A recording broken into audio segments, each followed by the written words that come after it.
Is hy nou reg? Ja, daar is hy. Goed, geliefdes. Wonderbaar. Die Here is groot, magtig en waardig om geprys te word. Ons het 'n lekker tyd. Ons wil vir Broer Piet en sy dierbare vrou dankie sê vir die lekker kuier vanmiddag. Ons het lekker geëet en so 'n bietjie oortree met ons dieet. Ons moes geëet het wat ons gesien het en wat vir ons voorgesit het en dit was lekker.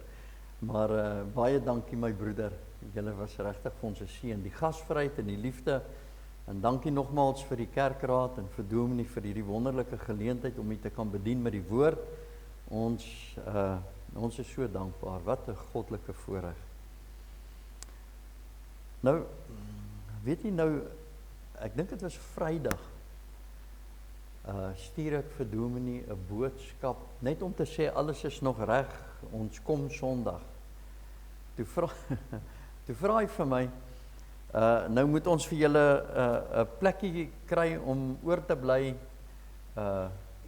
na die diens. En skielik toe besef ek, hoorie, maar ek het net een boodskap voorberei. Ek moes eintlik 2 voorberei, want dis nog 'n aanddiens ook.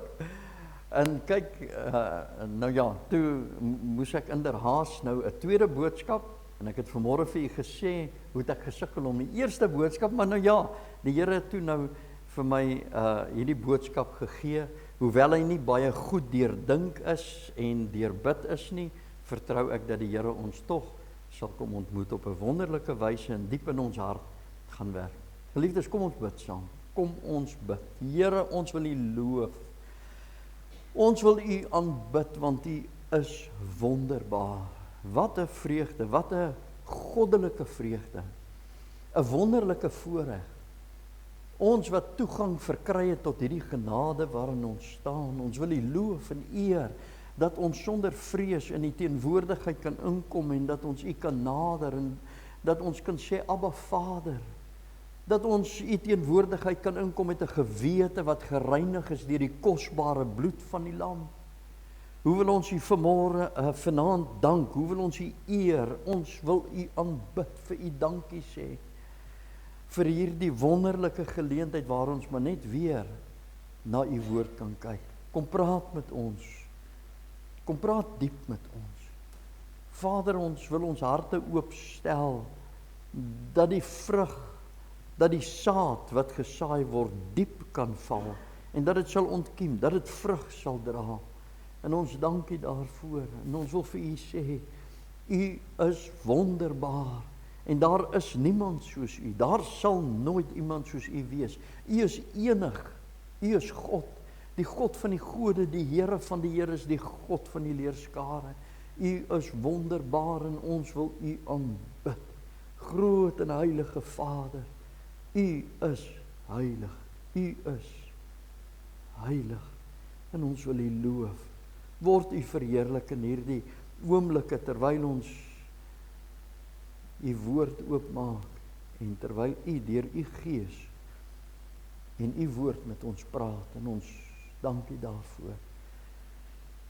En ons dink weer vanaand aan hulle wat in gevangenisse vasgevang is. Mag ons nooit van hulle vergeet nie, Here. Laat u heerlikheid op hulle neerdaal.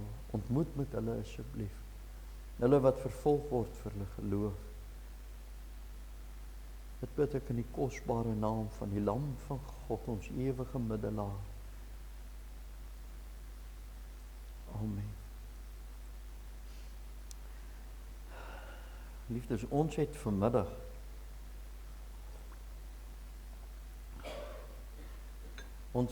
ek sê vir Broer Piet hulle, nadat ons lekker geëet het en lekker gekuier het, ons wil bietjie daar na die hawe toe gaan en ons het daar by die koffiewinkel gaan sit. En toe het ons kerk gehou, want daar kom sit toe nou 'n man langs ons en hy het sommer met groot vrymoedigheid en ek het dit nou geniet. Het hy sommer net oor die Here begin gesels. Hy ken my nie, hy weet nie.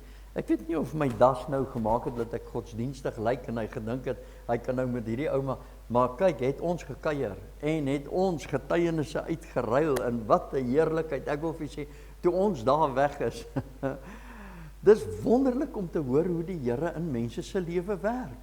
En dit is en terwyl hy getuig en ons getuig en ons oor en weer en vir mekaar net vertel oor die grootheid van die Here, dan besef jy net wat 'n groote God dien ons, die pad wat hy met ons gestap het, en dit gee vir ons soveel vrymoedigheid om met soveel sekerheid die pad wat voor ons lê te stap met vertroue dat hy sal voorsien en dat hy sal onderneem. Geliefdes, ons moet kuier rondom God se weldade wat hy ons verrig het in die verlede. Ek wil vanaand met u kom praat juis oor hierdie gedagte. Ons het rede om ons te verbly met 'n onuitspreeklike, eintlik mis ek 'n woord daar. Daar moet staan heerlike, want dit is wat Petrus sê. Gaan dit nou vir ons lees. Ons het rede om ons te verbly met 'n onuitspreeklike, heerlike blydskap. Onuitspreeklike, heerlike blydskap. En dit is presies wat die apostel Petrus hierso sê. Ek wil dit gou vir ons lees. Luister gou. Daarin verheug julle heel, al word julle nou as dit nodig is 'n kort tydjie bedroef onder allerhande beproewinge, sodat die beproefdheid van julle geloof, wat baie kosbaarder is as goud wat vergaan, maar deur vuur gelouter word, bevind mag word tot lof en eer en heerlikheid by die openbaring van Jesus Christus. Vir wie julle, al het julle hom nie gesien nie, tog lief het.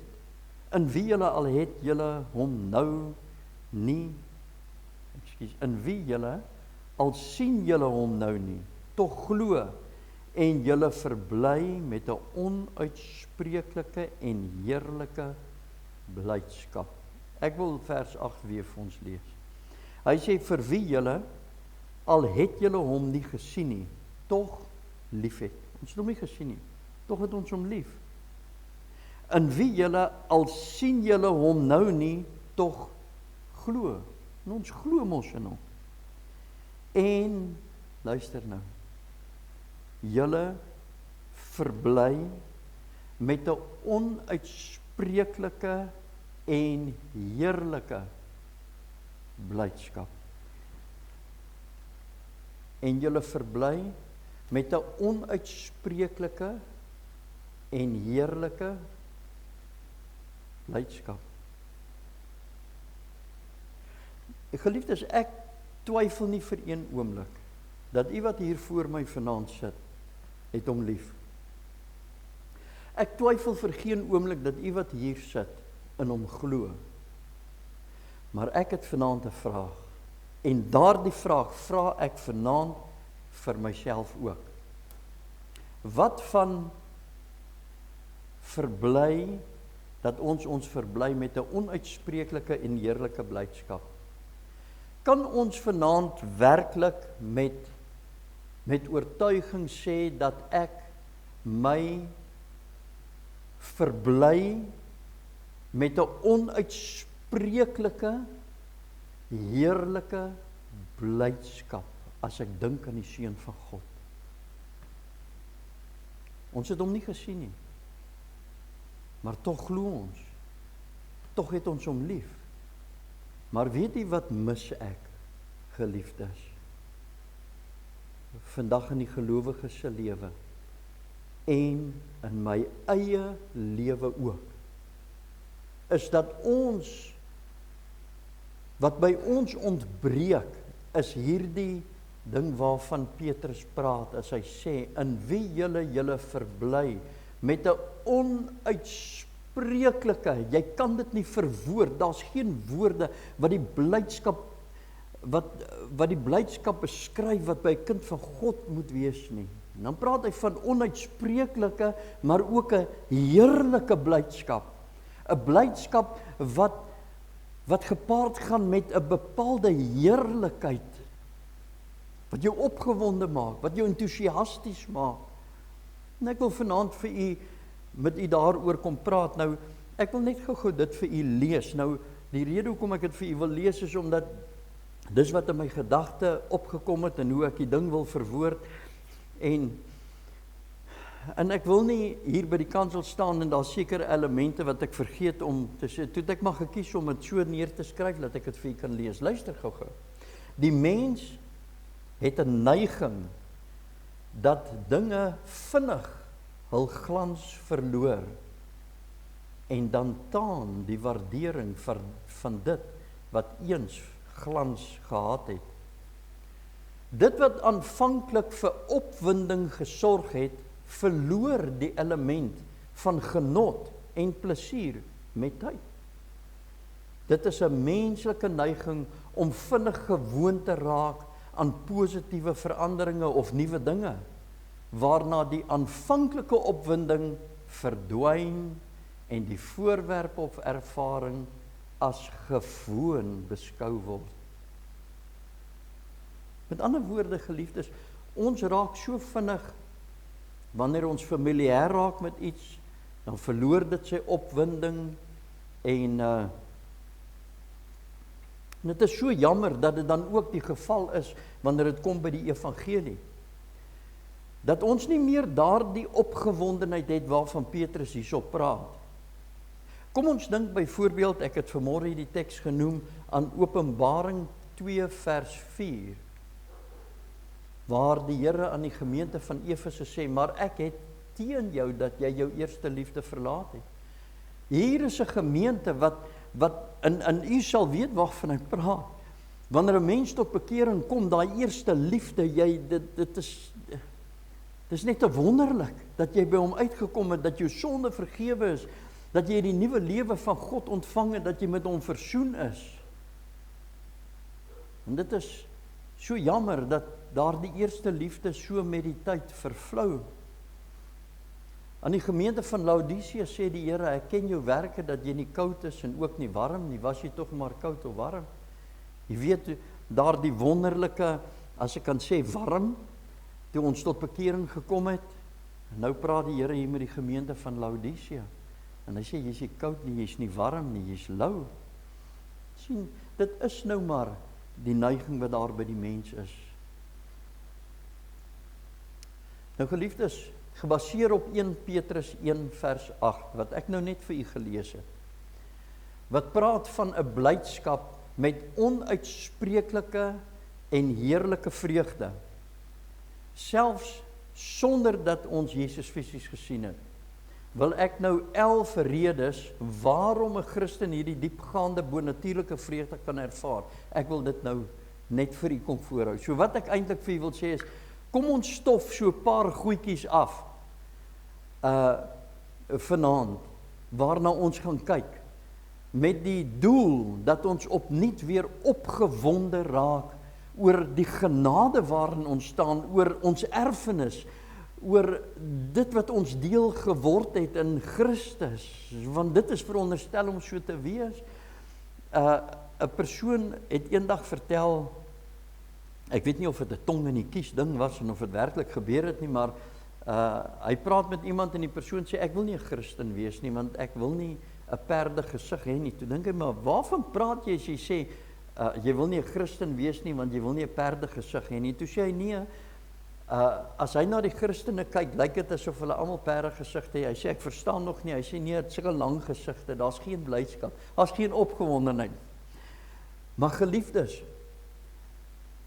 mag die Here gee dat ons in hierdie aand net weer, wanneer ons na hierdie waarhede gaan kyk, rondom die evangelie, rondom die genade waarin ons staan, dat ons net weer opnuut, nie net 'n dankbaarheid en 'n waardering vir God sal kry, vir dit wat ons deel geword het nie, maar dat daar by ons weer opnuut 'n opgewondenheid sal wees, 'n entoesiasme, en 'n blydskap, en 'n vreugde, en 'n heerlikheid. Miskien kan ek net gou dit vir u sê. Wanneer, ek dink ek het dit dalk al vir u gesê, wanneer ek met mense te doen kry en hulle vra vir my, hoe gaan dit? Dan is my go-to, soos wat hulle sê, my default, ekskuus verskoon die Engels, waarop ek terugval, is altyd om vir hulle te sê, wil jy regtig weet hoe gaan dit met my? Weet jy, my sonde is vergewe, ek is op pad hemel toe, ek is gewas en gereinig deur die bloed van die lam, en ek is wagtende op die wederkoms. Ek is sy kind, ek is met God versoen, want dit is hierdie dinge wat maak dat dit met my goed gaan, al gaan dit sleg. Al is die omstandighede wat ook al, dis waarop ek gefokus is. Nou wonder ek, as iemand vir u sou vra, waarom gaan dit met jou goed? Wat sou, want ons is baie geneig as mense vir jou vra, waarom gaan dit goed? Dat ons dinge noem waaroor ons dankbaar is en wat ons waardeer, maar dit hou geen verband met ons saligheid nie. En dis my vraag, maar hoekom? Waarom is dit dat die werklikheid van ons erfenis nie in ons gesprekke na vore kom, sodat die wêreld kan sien, dat hierdie dinge wat ons deelagtig geword het in Christus, juis dit is wat ons opgewonde maak. Kom ons gaan kyk. Die eerste ding wat ek hier wil voorhou, geliefdes, is die onverdienstelike genade wat ons deel geword het. Efesiërs 2 vers 8 sê, want uit genade is julle gered, deur die geloof, en dit nie uit julle self nie, dit is die gawe van God, nie uit werke nie. Geliefdes, kom ons dink net daaroor, dat ons nie gered is op grond van meriete nie, op grond van hoe goed ek presteer, of die wonderlike mens wat ek is, op grond van enigiets wat ek gedoen het nie. Maar ek is vanaand gered, op grond van genade, onverdienstelike guns. Kan ek vir u 'n vraag vra? Is dit nie genoeg rede om alreeds te juig nie? Is dit nie genoeg rede om met blydskap vir die wêreld te wil vertel, vir mense te wil vertel, om 'n deel te maak van my gesprek en te sê, ek is uit genade gered? Of het ons al so gewoond geraak aan hierdie konsep van genade, dat dit my nie meer regtig so opgewonde maak nie. Jy sien, ja, geliefdes, ons moet blydskap hê, dankbaarheid hê. Ja, ons moet waardeer wat hy vir ons gedoen het. Maar geliefdes, waar is ons blydskap? Waar is hierdie onuitspreeklike, heerlike blydskap? Oor hierdie dinge waaroor ons dankbaar is, en oor hierdie dinge wat ons waardeer. Jy sien, geliefdes, ons moet weer opgewonde raak oor hierdie Godsaak. Titus 3 vers 4 sê, maar toe die goedertierenheid van God ons verlosser en sy liefde tot die mens verskyn het, nie op grond van die werke van geregtigheid wat ons gedoen het nie, maar na sy barmhartigheid, het hy ons gered deur die bad van die wedergeboorte en die vernuwing deur die Heilige Gees, wat hy ryklik uitgestort het op ons deur Jesus Christus ons verlosser. Geliefdes, kom ons dink gou mooi. Hy praat hier van redding, hy praat hier van die bad van die wedergeboorte, nie op grond van ons werke nie. Hy praat van die goedertierenheid van God. Kyk daar, die goedertierenheid van God, ons verlosser, en sy liefde, wat tot die mense verskyn het. En dan sê hy, maar na sy barmhartigheid het hy ons gered, ryklik het hy uitgestort op ons deur Jesus Christus. Liefdes, as ons vanaand gered is, luister, kyk gou, as ons vanaand gered is, beteken dit, dat die goedertierenheid van God het ons deelagtig geword. Sy liefde het ons deelagtig geword, sy barmhartigheid het ons deelagtig geword, en hy het ryklik uitgestort op ons deur Jesus Christus, deur die Heilige Gees. Kom ons dink net daaraan, dat God in sy groote barmhartigheid vir my wat 'n helverdiende sondaar is, wat God se genade nie verdien het nie, deur die Heilige Gees nuut gemaak is, gewederbaar is. Geliefdes, ons het 'n skat wat geld nie kan koop nie. Ons het 'n erfenis wat geld nie kan koop nie. Is dit nie genoeg rede vir ons om opgewonde te raak? Om ons te verbly met 'n onuitspreeklike, heerlike blydskap nie? 1 Petrus 1 vers 3. Geseënd is die God en Vader van ons Here Jesus Christus, wat na sy groote barmhartigheid ons die wedergeboorte geskenk het tot 'n lewende hoop. Geliefdes, hier is op hierdie aarde, soos wat hulle sê, hier by die 8 biljoen mense, 'n fraksie, 'n klein persentasie van hierdie 8 biljoen mense kan werklik getuig dat hulle gewederbaar is, dat hulle wedergebore is. En nie is een van hulle. Is dit nie vir ons genoeg rede om met 'n onuitspreeklike heerlike blydskap te leef nie? Jy weet geliefdes, daar is mos 'n lied, Amazing Grace, how sweet the sound that saved a wretch like me. Kom ons kyk wat behels hierdie reddende genade van God wat ons deel geword het, geliefdes. Ons is bekleë in die eerste plek met Christus. Luister wat sê Jesaja 61 vers 10. Jy moet my verskoon, ek kan so opgewonde raak oor hierdie goed, want hierdie is regtig. Ek het 'n vriend gehad, hy's nou ongelukkig, gesê al jare terug is hy oorlede in die strand. As ek en hy oor hierdie verlossingswerk van Christus en dat dit ons deel geword het, gepraat het, ons het 'n manier gehad wat ons gesê het, jette my broer, nou kry ek hom maar lekker kry wat lekker kry is. Want dit is 'n fees om oor hierdie goed te praat. Nou luister wat sê Jesaja 61 vers 10. Hy sê, ek is baie bly in die Here. My siel juig in my God. Hoekom? Hoekom is hy bly? Hoekom juig sy siel in sy God? Luister wat sê Jesaja, want hy het my bekleë met die klere van heil, my in die mantel van geregtigheid gewikkel. Dit is 'n verwysing na Christus. Geliefdes, ons wat met Christus bekleë is, ek staan voor die lewende God, gekleë in Christus se geregtigheid. Is dit nie genoeg rede vir ons om met 'n onuitspreeklike heerlike blydskap te leef en te sê, maar kyk, ek wat vuil is, ek wat 'n bevlekte sondaar is, God het gekom en hy het my kom bekleë met die klere van heil. Hy het my gewikkel in die mantel van geregtigheid, wat 'n direkte verwysing na Christus is. So ons dink aan die bruilofsmaal waar die genooide gaste by die bruilof gekom het en die een wat nie 'n bruilofskleed aangehad het, uitgewerp is tot in die uiterste buitenste duisternis. Geliefdes, dan besef ons dat die bruilofsmaal van die lam is op hande. Ons verwag ons bruidegom en ons is alreeds bekleë. Ons wat gered is alreeds bekleë met die kleed van geregtigheid, met daardie bruilofskleed. En wie het ons bekleë? God het ons bekleë. Wat het ons gedoen om dit te verdien? 'n ronde nul. En weet jy wat is so wonderlik? Ek kan dit nie verloor nie. Want is dit nie wonderlik nie?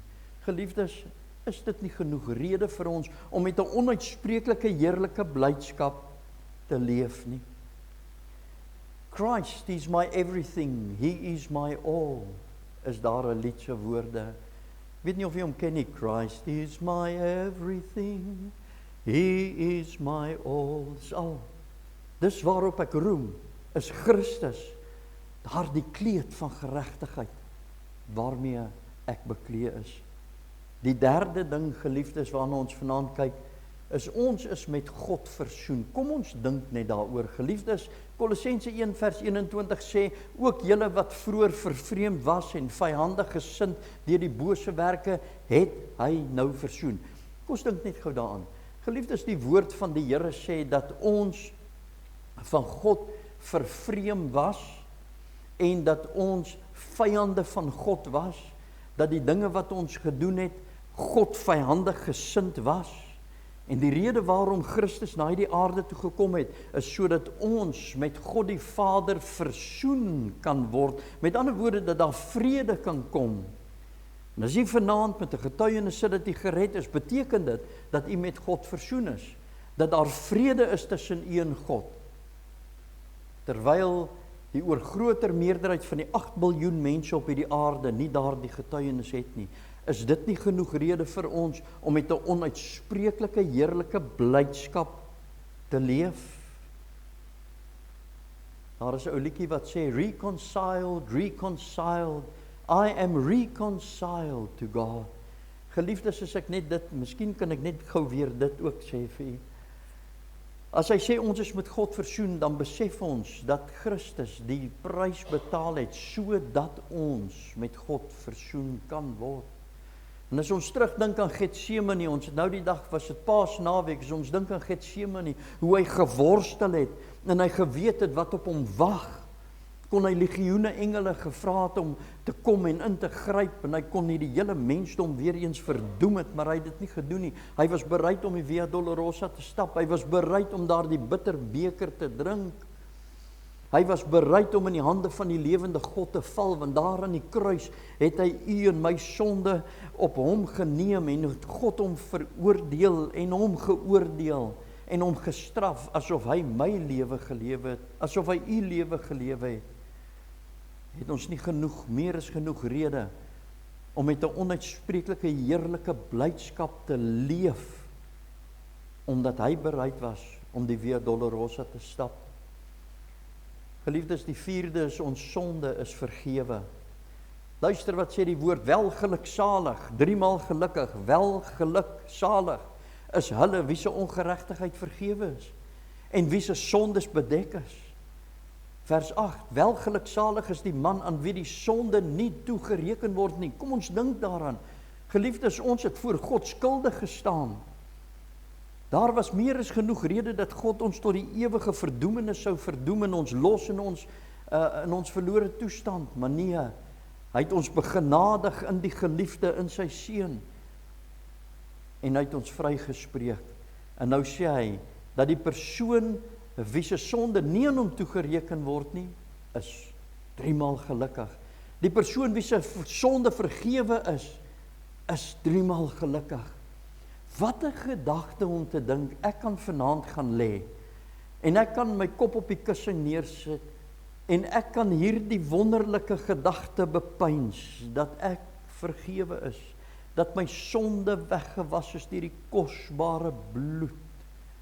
Geliefdes, het ons so gewoond geraak aan hierdie kosbare waarhede van die evangelie, dat daar nie die blydskap is by ons wat daar veronderstel is om te wees nie. Luister wat sê Hebreërs 10 vers 16. Hy sê, dit is die verbond wat ek met hulle sal sluit na die dae, spreek die Here verder. Ek sal my wette gee in hulle hart, en in hulle verstand sal ek dit inskrywe, en aan hulle sondes en hulle ongeregtigheid sal ek nooit meer dink nie. Geliefdes, verbondsbelofte dat God sê, hy sal nooit weer aan ons sonde en ons ongeregtigheid dink nie. Meer as genoeg rede vir onuitspreeklike vreugde. Daar's 'n ou liedjie wat sê, hy neem my sonde weg.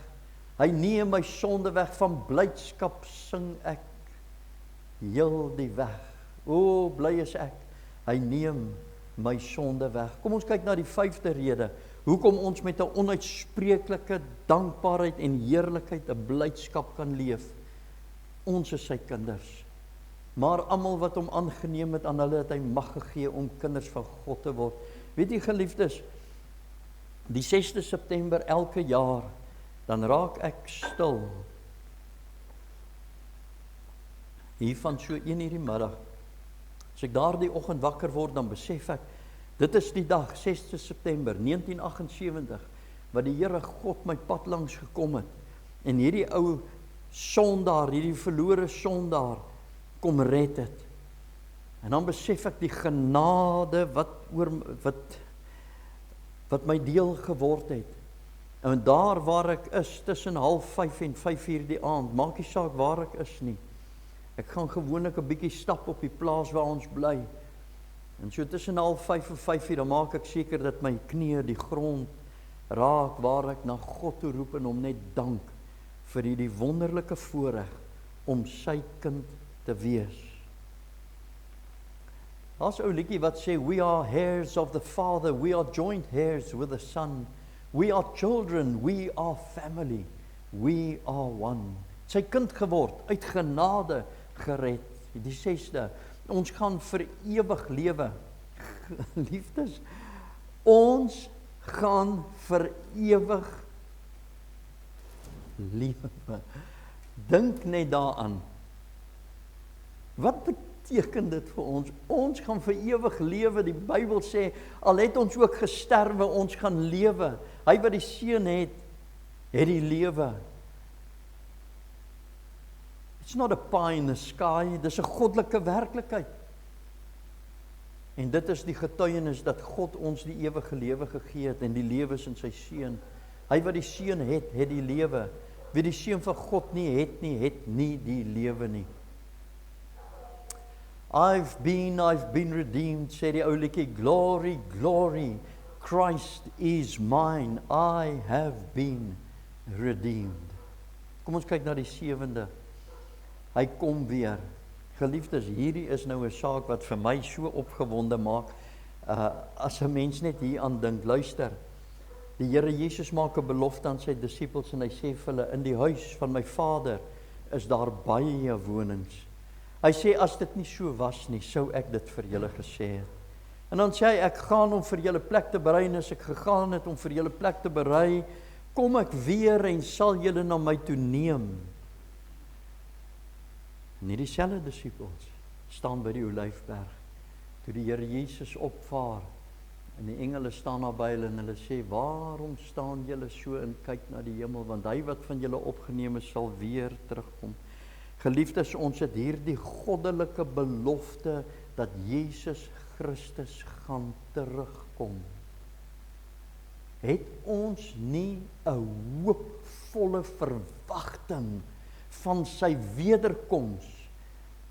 En waarom, geliefdes, is dit dan so? As ons al hierdie wonderlike, as ons na ons erfenis kyk, dat dit nie in ons hierdie onuitspreeklike heerlike blydskap wakker maak nie. Ja, ons is dankbaar, ja, ons het waardering, maar waar is die blydskap? Jou liedjie sê, hy kom weer, ja, spoedig kom hy weer. Met blydskap wag ons op sy weerkoms.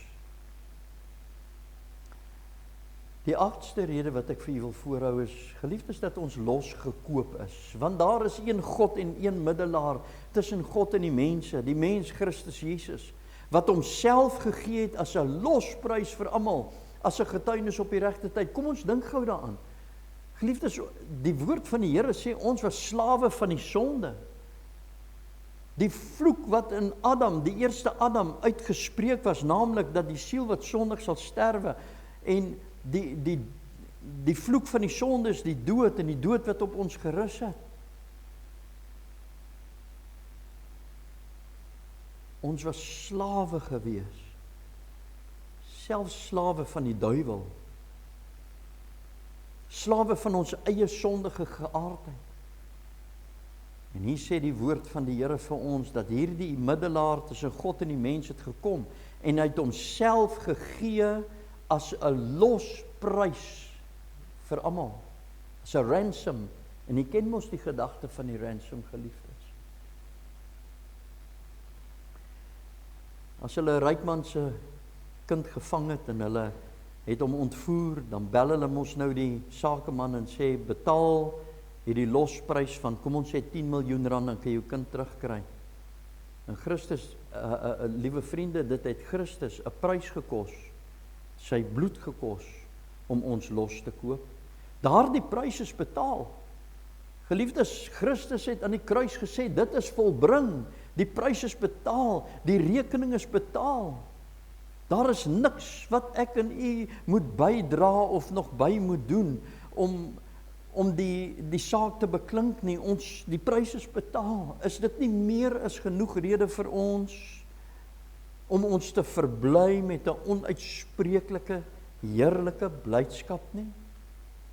Daar's 'n liedjie wat sê, 'n wonderbaar heiland is Jesus my Here, wonderbaar heiland is hy.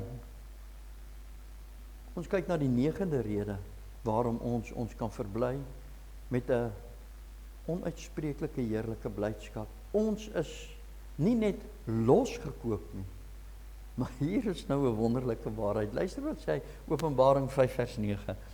Hy sê, toe sing hulle 'n nuwe lied en sê, u is waardig om die boek te neem en sy seels oop te maak, want U is geslag en het ons vir God met U bloed gekoop, uit elke stam en taal en volk en nasie. U is geslag en het ons vir God met U bloed gekoop. Wat sê dit vir ons? As jy iets gekoop het, dan is dit jou wettige eiendom. Om te dink ek is God se wettige eiendom, gekoop deur die bloed van die lam. Geliefdes, dit is vir ons meer as genoeg rede om ons te verbly met 'n onuitspreeklike, heerlike blydskap. 1 Korintiërs 6 vers 19.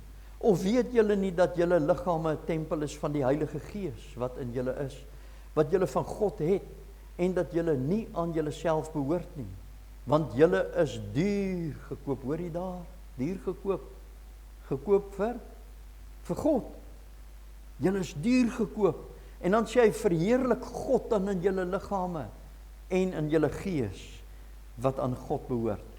Nou geliefdes, daar is verskillende maniere hoe ons God kan verheerlik.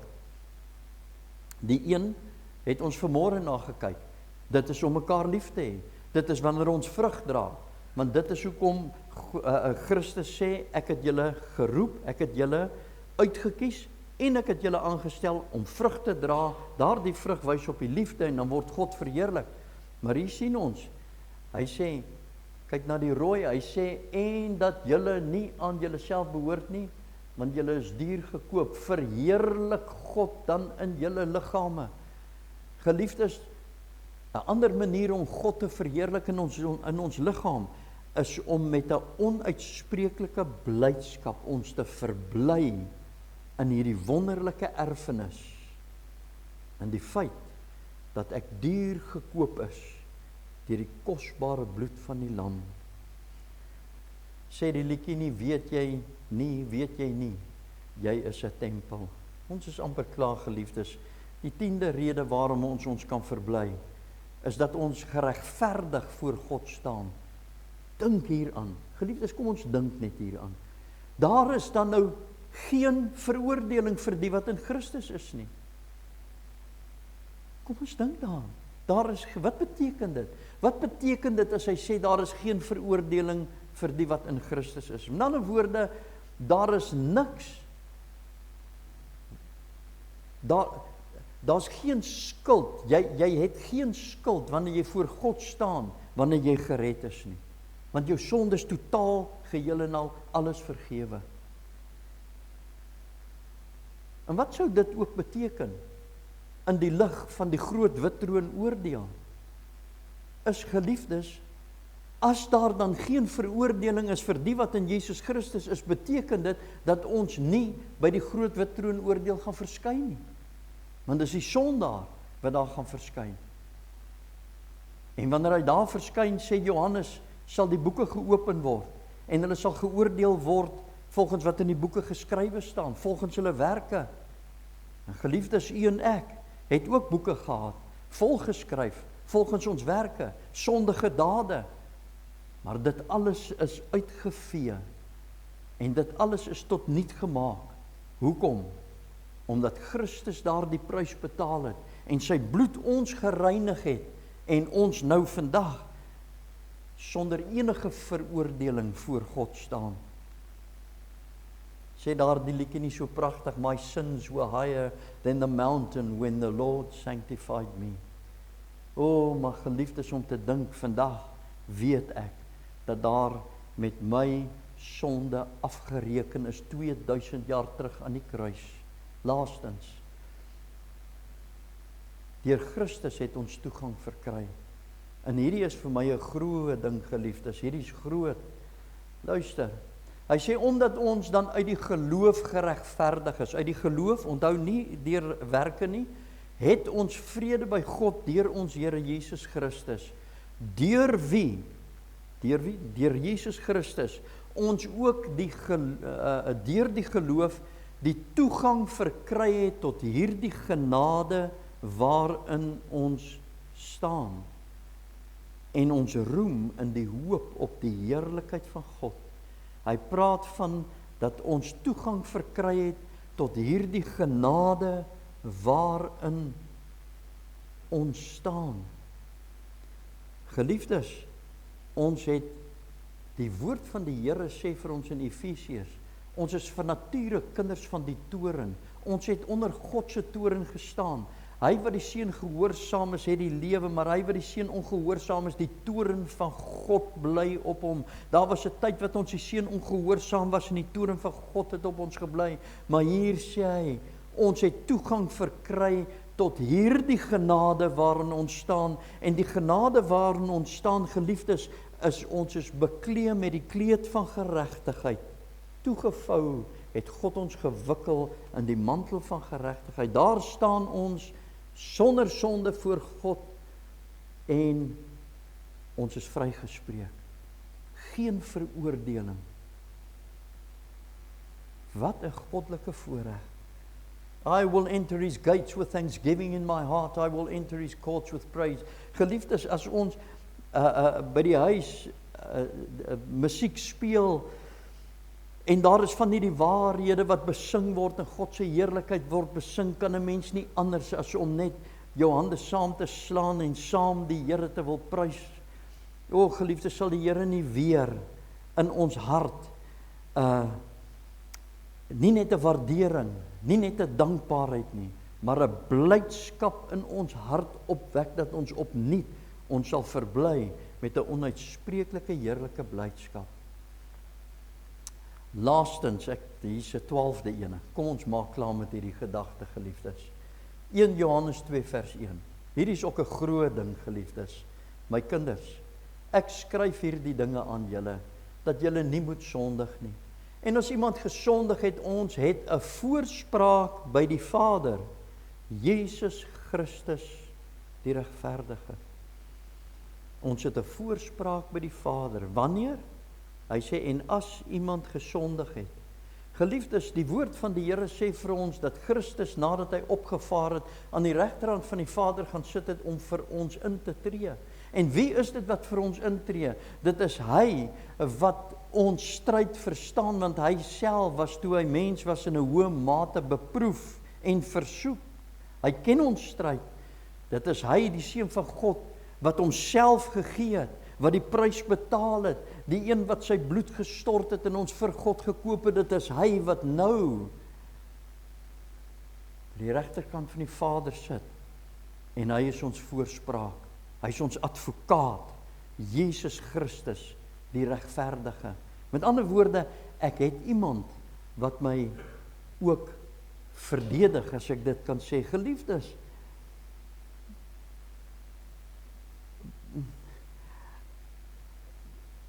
hoe verskriklik moet dit wees om in 'n situasie te wees waar jy iets aangevang het en jy weet jy is skuldig en jy weet wat die uitkoms gaan wees en wat vir jou wag as die regter jou skuldig bevind. Wat 'n toestand, spanning en hoe geweldig moet dit wees, maar hoe wonderlik wanneer jy weet jy die beste advokaat wat jou gaan verdedig. Maar geliefdes, weet jy al, het jy die beste advokaat wat jou gaan verdedig? As die getuienis teen jou oorweldigend is, maak die beste advokaat, gaan jou nie loskry nie. Nou geliefdes, kom ons dink daaraan. Ons lewe van ongeregtigheid wat ons geleef het, is oorweldigende getuienis teen ons dat ons skuldig is. Is dit nie so nie? Maar ons het 'n advokaat wat ons verdedig, nie om ons los te kry van iets wat ons gedoen het, laat ek dit eerder so sê, ons het 'n advokaat wat ons verdedig, wat ons sonde op hom geneem het, asof hy self die dade gedoen het wat ons gedoen het. Hy het ons skuld op hom geneem, hy het ons skuld gedra. Nou sit hy daar aan die regterkant van die Vader, en hy is vir ons 'n voorspraak. Hy tree vir ons in. En dan sê die Bybel, En hy is 'n versoening vir ons sondes, en nie alleen vir ons nie, maar ook vir die van die hele wêreld. Geliefdes, Jesus is die soetste naam vir my, is 'n liedjie se woorde. Hebreërs 13 vers 15. Geliefdes sê, en roep die eintlik, sê hy, laat ons dan gedurig deur aan God 'n lofoffer bring, want dit is die vrug van die lippe wat sy naam bely. Laat ons gedurig deur aan God 'n lofoffer bring. Het ons nie meer as genoeg rede, geliefdes, om met 'n blydskap, 'n onuitspreeklike, heerlike blydskap, 'n lofoffer aan God te bring, vir hierdie weldade wat hy aan ons verrig het. Nou geliefdes, mag ek vir u vra, een van die dae is dit Pinkster, as daardie onuitspreeklike, heerlike blydskap nie regtig deel is van u lewe nie, mag die Here gee, dat hy met hierdie Pinkster opnuut weer vir u kom aanraak, dat u opnuut weer 'n blydskap sal ervaar, en 'n entoesiasme sal ervaar, 'n opgewondenheid sal kry, en dat dit u sal dryf om vir die wêreld daar buite te gaan vertel van hierdie goddelike, wonderlike erfenis wat u deel geword het, en hulle uitnooi om ook deel te word en dit ook in besit te neem. Mag die Here vir ons genade gee. Geliefdes, kom ons raak weer opgewonde oor die waarhede wat vir ons in die skrif voorgehou word. Kom ons bid saam. Kosbare Vader, ons wil vir u dankie sê. Wat ons uit genade van u ontvang het, kan geld nie koop nie. En ons het 'n waardering en 'n dankbaarheid. Here, maak ons weer opgewonde. Ek bely vandag hier voor almal dat daardie ek kan opgewonde raak, maar Here, ek dink nie dat ek juis dit ervaar soos wat u woord sê. 'n blydskap wat met heerlikheid gepaard gaan. 'n blydskap wat onuitspreeklik is. Daar is nie woorde om dit te beskryf nie.